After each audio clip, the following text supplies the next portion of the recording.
Just 1 week after Notre Dame knocked off Georgia in the Sugar Bowl, they are going to be faced with an even tougher test when they take on Penn State for a spot in the national championship. My full preview of the Orange Bowl is next on Locked On Irish.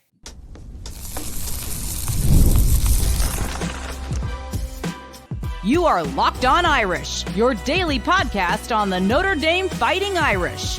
Part of the Locked On Podcast Network, your team every day. Hey, what's going on? And welcome into Locked On Irish, your daily Notre Dame podcast. My name is Tyler Wojciak, and I'm the host. I graduated from Notre Dame in 2018, and now I'm a producer at Fox Sports. I appreciate you joining me here on Tuesday, January 7th, and thanks for making this your first listen of the day. Remember to please hit that subscribe button on YouTube or wherever you are listening to the podcast. And today's episode is brought to you by Gametime. Download the Gametime app, create an account, and use code LOCKEDONCollege for $20 off your first purchase. All right, I got to admit, it is a great feeling to know that it's early January and I still get to do game previews because the Irish are still playing meaningful football. It has been such a fun ride this season, and I'm so grateful that it's still rolling because this has just been an awesome time watching this team get hot, get on this win streak, and advance to the college football playoff semifinals. So let's dive into this game. Today, we're going to break down the matchup between Notre Dame and Penn State in all three phases. Plus, I'll share my keys to the game for the Irish and reveal some predictions at the end. But right off the top, I just want to say when I look at this game and everything that's on the line and everything that these teams have had to go through, I actually believe this is going to be a tougher matchup for the Irish than the Georgia game. And even though the Irish won that game by 13 points, it took everything from everyone on that Notre Dame sideline to get it done. Penn State is a very good opponent. They have been dying to get a win on a stage like this. So Notre Dame is going to have to play very well for the full 60 minutes to get the win in advance to the national championship. So let's break down what you need to know about this matchup. Kickoff is set for this Thursday, January 9th at 7:30 p.m. Eastern inside Hard Rock Stadium in Miami Gardens, Florida. And if you're feeling PTSD from watching Notre Dame play in Hard Rock Stadium, I get it. It has not really been a fun place for Notre Dame to play, at least in recent years. But hey, at least it's not against the Miami Hurricanes, and maybe it's best that they exercise these demons and get this win before they have to start their season next year in Hard Rock Stadium.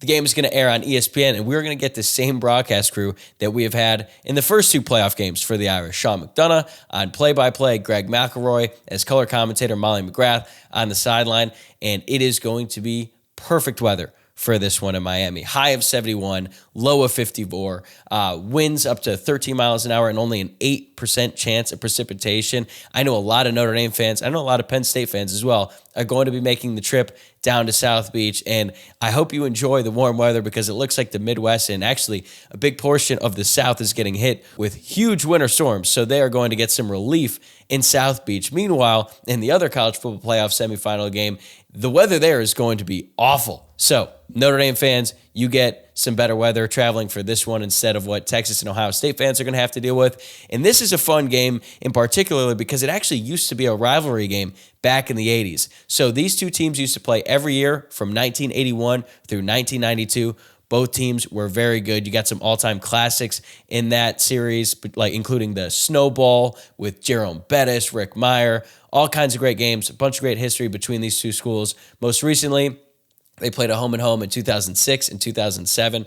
Notre Dame smoked Penn State in 2006. They won 41-17, but then Penn State returned the favor in 2007 with a 31-10 win. And the all-time series is even at 9-9-1. Their head coach is James Franklin. He's been with the Nittany Lions for 11 seasons and has a 101-41 record as the head coach for Penn State. They've been incredibly consistent while he's been there. They've won 10 games in 6 out of the last 9 seasons,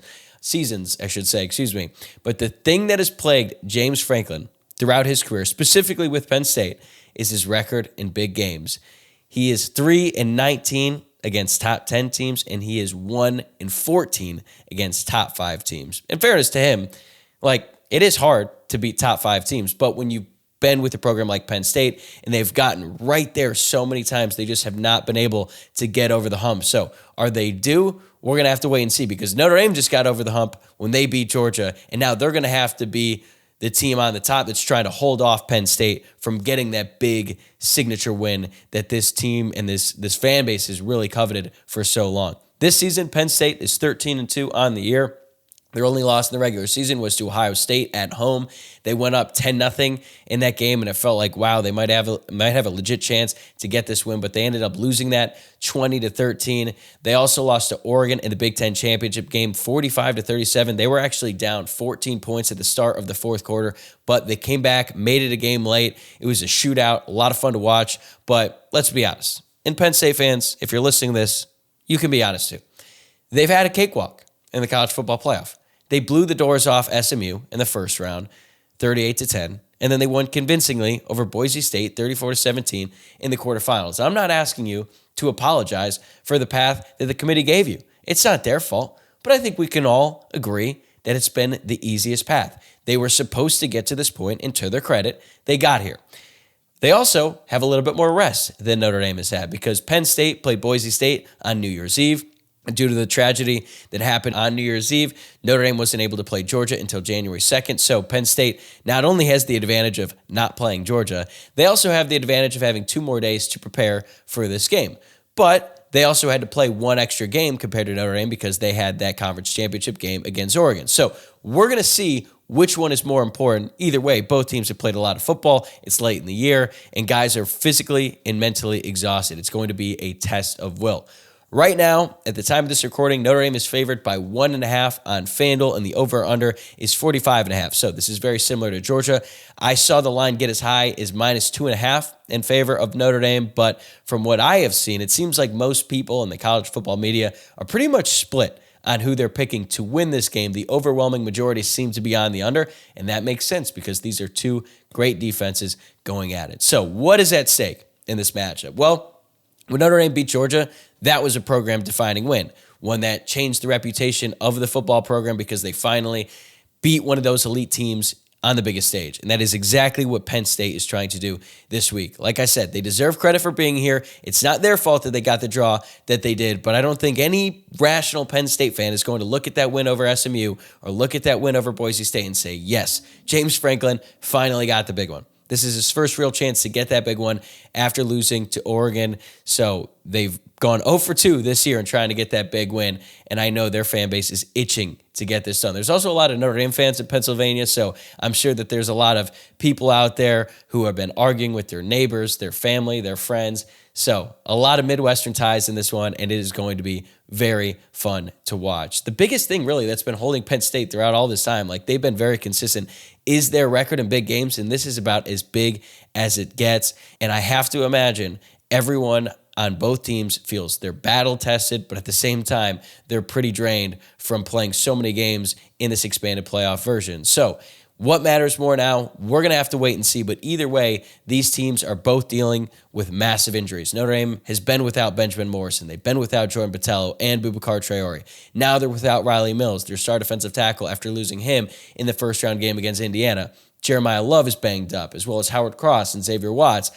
In Penn State, they might not have the same quantity of injuries, but their best player, and arguably the best player in the entire country, linebacker Abdul Carter, is dealing with what I believe is a shoulder injury. They didn't really explain it on the broadcast, which I think is crazy, but he's dealing with some injury that held him out for the majority of the game against Boise State. He left the game, did not return, and I don't believe he has practiced this week for Penn State, but James Franklin said he expects him to play. I expect him to play as well. And this is going to be the reality for every team left the rest of the way, and really for as long as we have this expanded playoff. Teams are going to be worn down by the end of the year, and injuries are going to happen, especially to key players, and the more resilient team is ultimately going to survive in advance. And I think these teams are very similar in their makeup and in their style of play, and honestly in their reputation to the national media. These are 2 great defenses, 2 inconsistent offenses, and 2 programs who are itching to get back to the pinnacle of the sport. And I think it's going to be an absolute dogfight on Thursday night. And I, for one, cannot wait to watch it. All right, now let's dive into the scouting report. The matchup that I believe will determine the outcome of this game is going to be on the headsets between Notre Dame defensive coordinator Al Golden going up against Penn State offensive coordinator Andy Kotelnicki. Get your popcorn ready, folks. It's going to be a good one. Today's episode is brought to you by Gametime. Attending the new 12-team college football playoff games is an incredible experience that brings fans together like never before. I remember the excitement of being at that first-round matchup between Notre Dame and Indiana, and I cannot wait to make more new memories with the updated format and extra teams involved. Gametime is a new feature called Gametime Picks that makes getting tickets for your favorite live events even easier. It filters out the fluff to show you only incredible deals on great seats, so you don't have to waste time searching through thousands of tickets. Recently, I used Gametime Picks to get tickets for an LA Kings game. Not really a hockey guy, but I had an awesome time, all thanks to Gametime. And browsing through the deals was a breeze. I found great value for all kinds of seats around the venue. The Super Deal in particular stood out as the best value for the event. I love that I could see the seat views before buying and that the app shows the total cost upfront with no surprise fees at checkout. Plus, the on-time ticket delivery and lowest price guarantee gave me complete peace of mind. Take the guesswork out of buying tickets with Gametime. Download the Gametime app, create an account, and use code LOCKEDONCollege for $20 off your first purchase. Terms apply. Again, create an account and redeem code LOCKEDONCollege for $20 off. Download Gametime today. Last-minute tickets, lowest price guaranteed. One of the biggest storylines going into this game is the matchup between the Penn State offense going up against the Notre Dame defense. I think this is going to be so entertaining to watch, and I believe the winner of this matchup will determine the outcome of this game. Penn State offensive coordinator Andy Kotelnicki is in his first season with Penn State, and he has already done a great job improving this offense. Penn State had a good offense before, but they struggled mightily in big games. That's why they brought him in, and so far, he's done a really good job. This Penn State offense is 10th in yards per play, they're 17th in yards per rush, and they're much more explosive than they had been in the past. They're 15th in passing touchdowns. They have 22 runs of 20-plus yards and 15 passes of 30-plus yards. They're also 15th in third down offense, so this group is explosive, and they've been very consistent.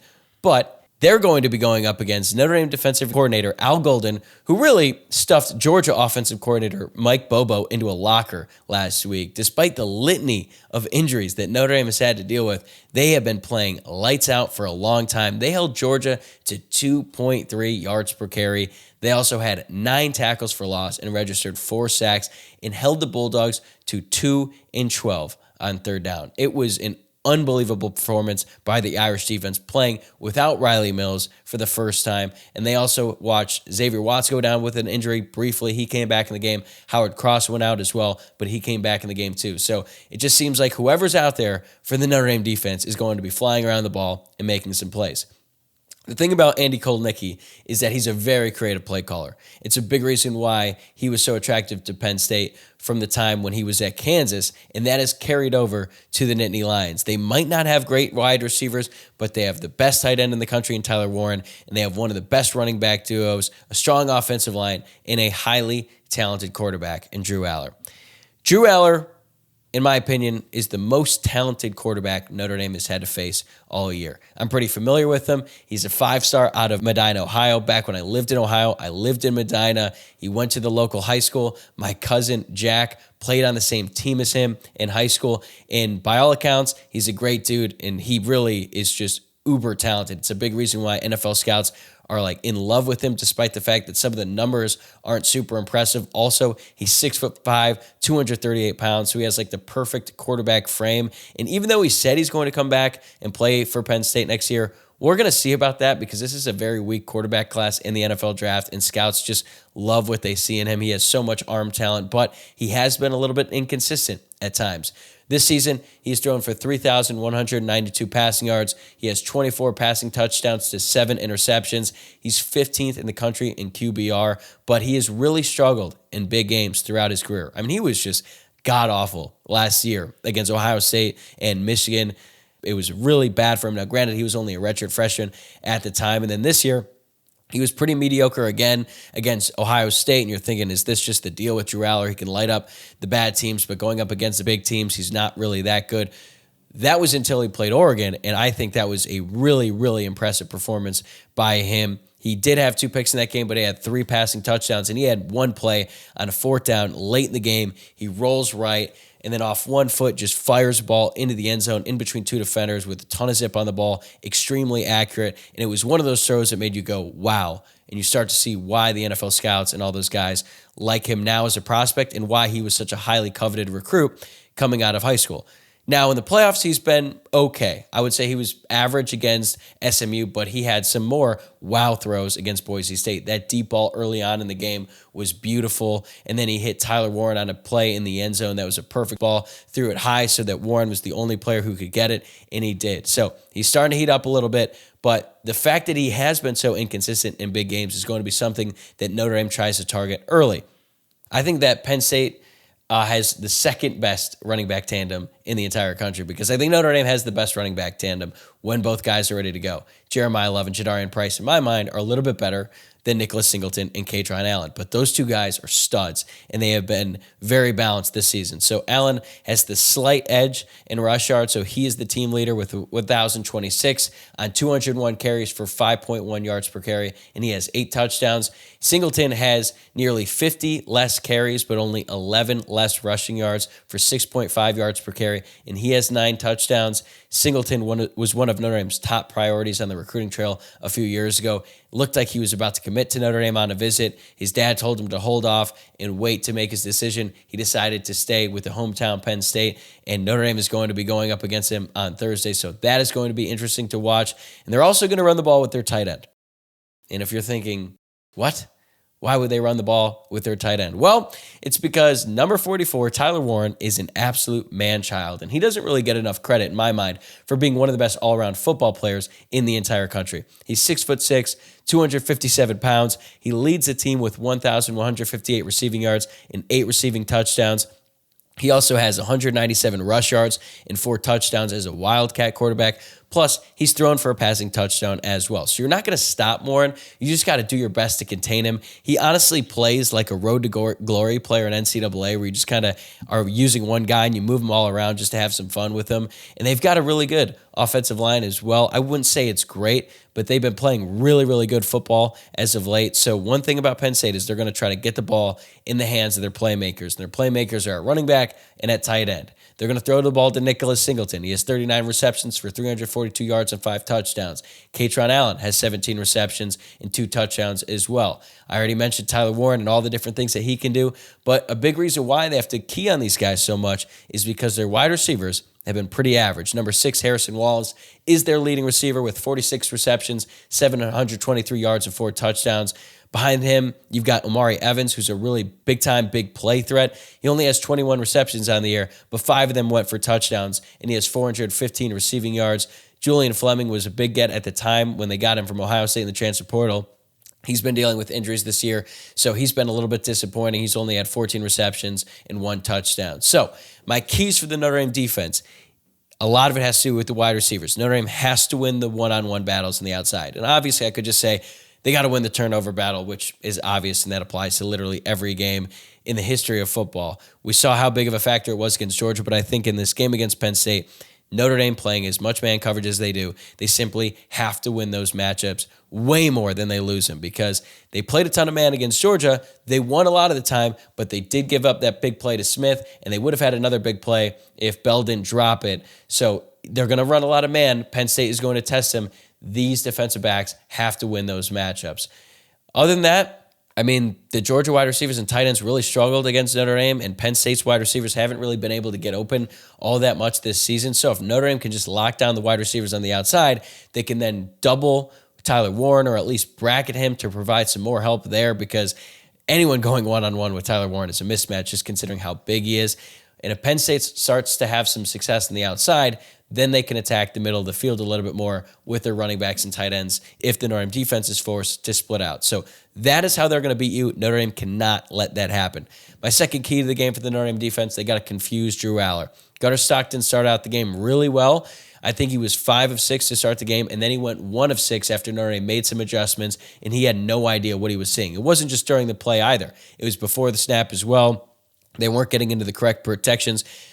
Based on what Notre Dame was bringing, Notre Dame is going to blitz a ton, and you don't always know where it's coming from. And Aller has shown that he can get rattled in these big-time spots, but he can also make some big plays that can hurt you. So if he gets into a rhythm early, it's going to be tough for this Notre Dame defense to stop him, but if they can get in the backfield, force him into mistakes, maybe a couple turnovers, I think Aller has a chance to implode, and then the Notre Dame defense can really take over.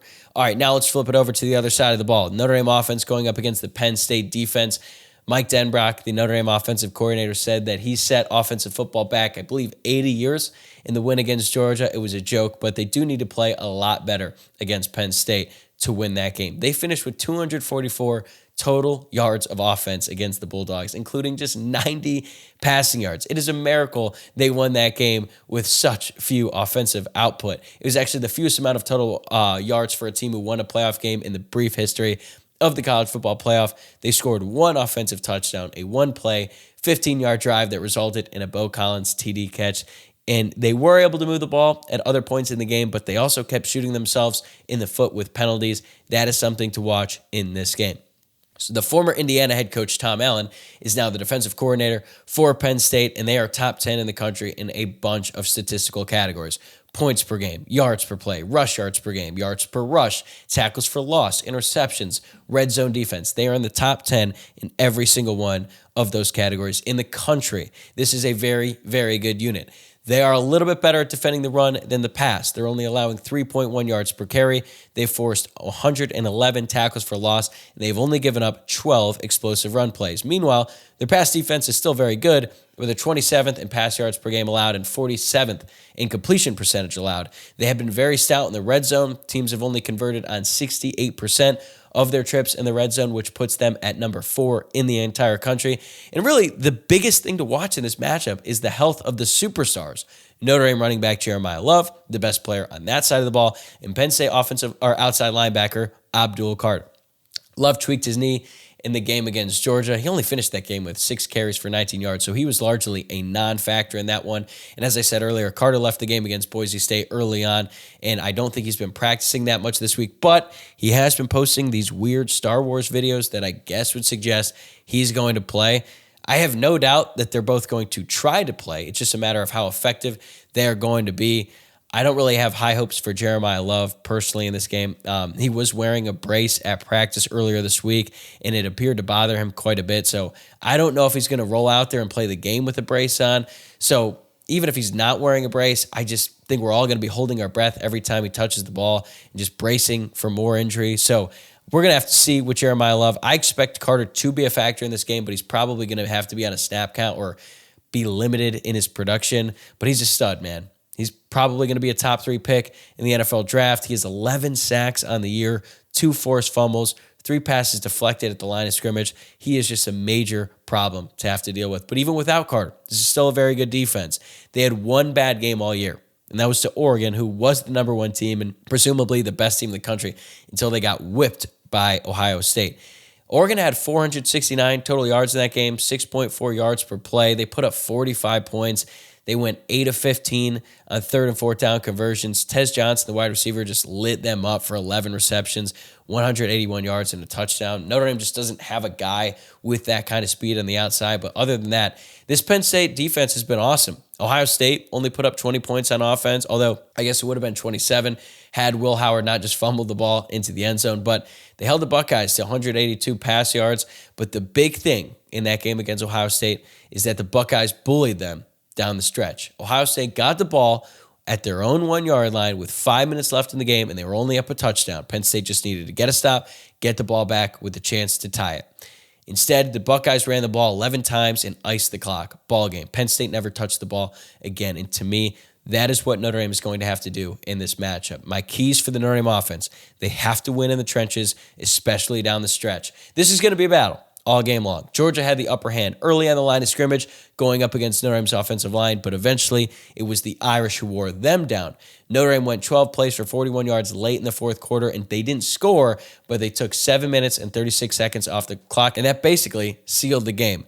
Ohio State did the same thing against Penn State with a reshuffled offensive line unit, so Notre Dame should be plenty capable of doing the same, especially if Carter isn't able to go. My second key for the Notre Dame offense, hit on the explosive plays.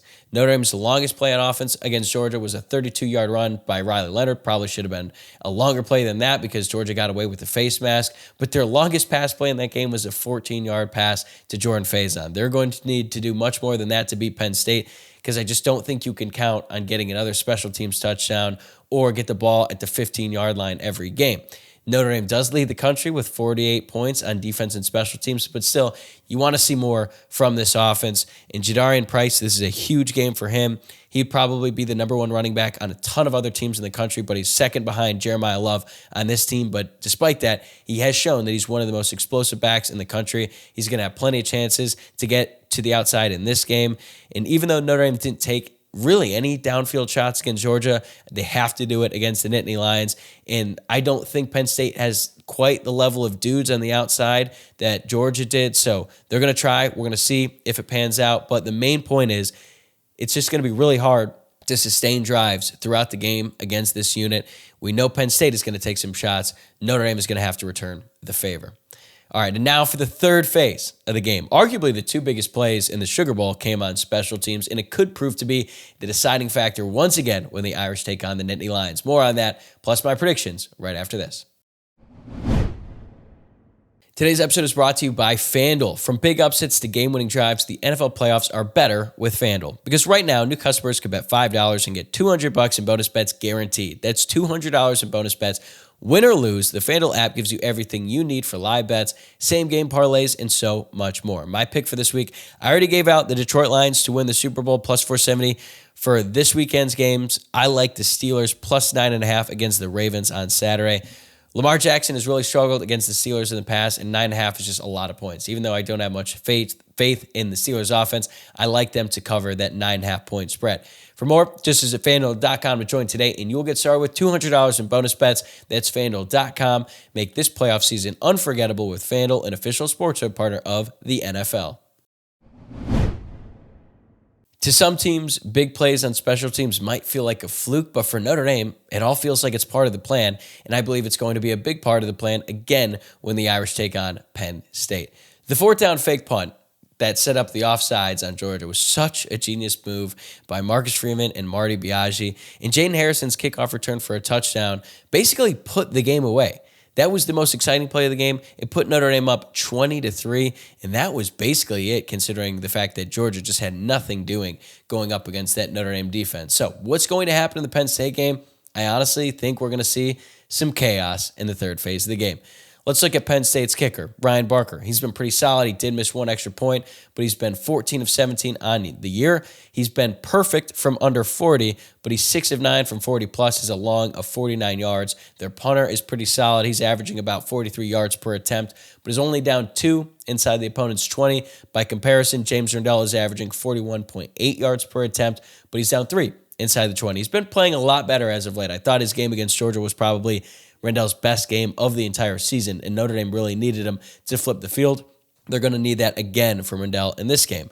Nicholas Singleton is their primary kick returner, and he is a threat to score every single time he touches the ball. But for me, this is really going to come down to who has more tricks up their sleeve, because Marty Biaggi, the Notre Dame special teams coordinator, seemingly has an endless amount.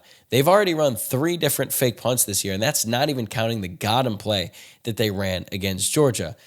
Meanwhile, Penn State, they were in a dogfight against Minnesota late in the year, and they used a fake punt late in the game to gain some momentum and ultimately come out with the win on the road. So fakes and different things like that, I totally see that happening in this game. But for the Notre Dame side, I do feel a lot better about the kicking situation than I did at the end of the year. I was very critical of Mitch Jeter and really the whole field goal operation, but Mitch Jeter has won back certainly my trust and the trust of the Notre Dame coaching staff and the fan base, because he's been money in this college football playoffs. He did get that one blocked against Indiana, but he came up with 3 huge field goals against Georgia, none of which were gimmies, by the way. So now he is an asset for Notre Dame once again, and I have faith in him going forward.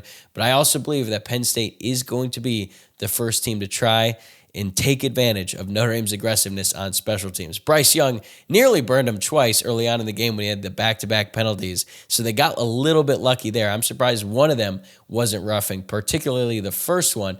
But if you watch the replay, Georgia had this one guy just streaking wide open down the middle of the field. If they were willing to try to throw the ball with their punter, it might have worked on that play. Is Penn State going to try to do something? I certainly think they could. Otherwise, you might see some reverses or things like that on special teams, because I think this game is going to come down to the wire. It could be won on the margins, and a lot of times when games are played on the margins, it's the special teams that comes up big and is the deciding factor in the game, which leads me to my predictions. This is going to be a battle. Notre Dame has to be exhausted at this point in the year.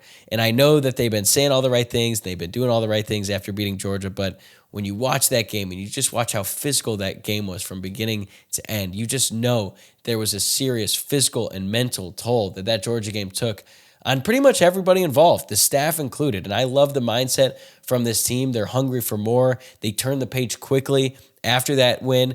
But part of that is because they had to. Penn State was already there waiting. They have 2 extra days of rest. And now with Jeremiah Love and Howard Cross more banged up, it's fair to wonder, is it finally too much for the Irish to overcome? That day could come. I don't think it's here yet. I like the Irish to win this one 24-20. I think they cover, but I think the under is going to hit again, assuming that it holds at 45.5. I also expect the Irish to have to come back in this game. They haven't really had to mount a comeback all season long. They were down, I think, a field goal to Texas A&M at one point in the first half.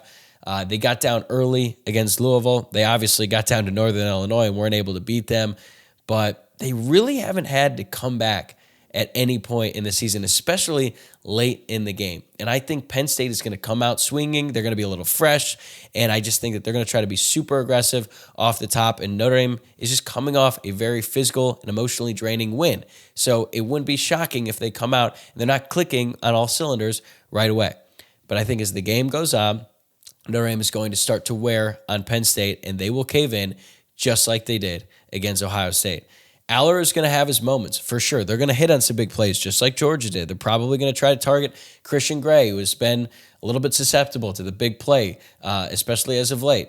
Looking at that game against USC, he gave up that big play against Georgia. Like, he hasn't been as consistent as the other Notre Dame defensive backs, and I think that Penn State is looking at that, and they are going to test him. Now, you got to give credit to Christian Gray for the way that he bounced back in the second half against Georgia, because he wasn't letting that happen again, but Penn State is going to try to beat this team deep. They're going to try to get the ball to Tyler Warren in all kinds of exotic situations, and it is going to be a very difficult task for this Notre Dame defense. But in the long run, I like that defense against anyone in the entire country.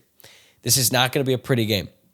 I honestly think it's going to be very stressful from the beginning to end because these two teams are so similar, right? They both have great defenses. They're both banged up. Their star players are coming into this game a little bit questionable. Their offenses have shown flashes, but they've also been very inconsistent on the year. And the coaching matchup is a lot different, right? Because James Franklin has been doing this for a long time. Marcus Freeman is a new up-and-coming coach. But what is the one thing that has held Notre Dame back the most since Marcus Freeman took over? It's been handling success. They have handled success really well up to this point. They were able to not let that win over Indiana really get them too high, and they came out ready to go against Georgia. But that win against Georgia was such a big win. They're getting more pats on the back than they've ever gotten in their lives. So how are they going to bounce back from that with the same level of hunger and intensity going up against a team in Penn State that hasn't had that win yet? They are so thirsty for that as well. They're going to come out firing. They're ready to go because they just have not been able to get a win like this. So Notre Dame is going to be in a little bit different spot, right? They're not going to be the hunter anymore. They're the hunted, and they're favored, and they should win this game. I think that if both teams are fully healthy, Notre Dame would win by a touchdown, maybe more, but they are not fully healthy coming into this game, and I have a lot of respect for this Penn State team. They are big, they're fast, and they're physical, and they're going to come out ready to go, but ultimately, I like the Irish to pull this one out late in advance to the national championship. I know I predicted that Notre Dame would make it to the national championship before the playoff. I thought they'd beat Indiana. I predicted they'd beat Georgia. I predicted that they would beat Penn State in this matchup, but still, the fact that it's a legitimate possibility for Notre Dame to make a return to the national championship is just, it's unbelievable to think about, right? My only advice for you during this game would be try and enjoy it. Enjoy the highs and lows of this game because I think there's going to be a bunch, and this is going to be an awesome game, and it's another awesome opportunity for Notre Dame, and I just love talking about this. So we got an old school rivalry making its return in the Orange Bowl between two storied programs. Should be a damn good one on Thursday night, and I cannot wait to talk to you about it the rest of the week and after the game as well. But that's going to do it for today's show. Thanks again for making this your first listen of the day. Tomorrow, great friend of the program, Tim O'Malley from Irish Illustrated, is going to make his return to the show. Then on Thursday, the day of the Orange Bowl, I'll have a crossover episode with the host of the Locked On Penn State pod out in the morning, and then I'm going to do an instant reaction show later that night after the game. Best way to stay up to date with everything here is to subscribe on YouTube or wherever you're listening to the podcast. That way you never miss an episode. And if you enjoyed the show today, please give this video a like if you're watching on YouTube, or rate the show 5 stars and leave a review on your preferred podcast platform. Have a great day, everybody. I'll see you tomorrow.